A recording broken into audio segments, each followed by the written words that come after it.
स्वामी चरित्र सारामृत अध्याय दुसरा. श्री गणेशाय नमः. कामना धरुनी जे भजती होय त्याची मनोरथ पूर्ती, तैसेची निष्काम भक्तांप्रती कैवल्य प्राप्ती होत असे. अक्कलकोटा माझारी राचाप्पे मोदी यांचे घरी बैसली समर्थांची स्वारी भक्त मंडळी वेष्टीत. साहेब कोणी कलकत्त्याचा हेतू धरुनी दर्शनाचा, पातला त्याच दिवशी साचा आदर तयाचा केला की. त्या सजवळ एक पारशी आला होता दर्शनासी, ते येण्यापूर्वी मंडळीसी महाराजांनी सुचविले. तीन खुर्च्या आणोनी बाहेरी मांडा म्हणती एके हारी, दोघांशी बैसोनी दोहेवरी तिसरीवरी बैसले आपण. पाहुनी समर्थांचे तेज उभयतांशी वाटले चोज, साहेबांनी प्रश्न केला सहज आपण आला कोठूनी. स्वामींनी हास्य मुख करूनी उत्तर दिले तया लागोनी, आम्ही कर्दळी वनातून प्रथमारंभी निघालो. मग पाहिले कलकत्ता शहर, दुसरी नगरे देखील अपूर्व, बांगलादेश समग्र आम्ही असे पाहिला.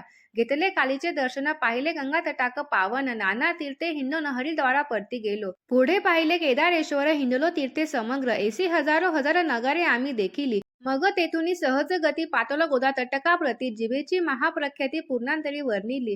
केले गोदावरीचे स्नान, स्थळे पाहिली परम पावन. काही दिवस फिरून हैदराबादेसी पातोलो, घेऊन या मंगळवेड्यास बहुत दिवस केला वास. मग येऊन पंढरपुरास स्व इच्छेने तेथे राहिलो.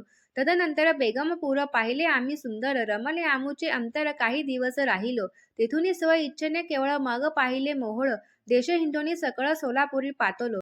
तेथे आम्ही काही महिने वास केला स्व इच्छेने. अक्कलकोटा प्रति येणे तेथून या जहाले. तैपासून या नगरात आनंदे आहो नांदत, ऐसे आमुचे सकल वृत्त असे मुळापासून.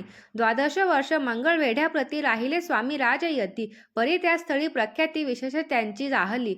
दर्शना येता साधू दिगंबर लीला विग्रही यतिवर्य, कंबरेवरी ठेवून कर दर्शना देती तयासी. इति श्री स्वामीचरित्र सारामृत नाना प्राकृत कथा संमंत आनंदे भक्त परिसतो द्वितीय अध्याय गोढा. इति श्री स्वामीचरित्र सारामृत द्वितीय अध्याय. श्रीरत्सु शुभवत्सु.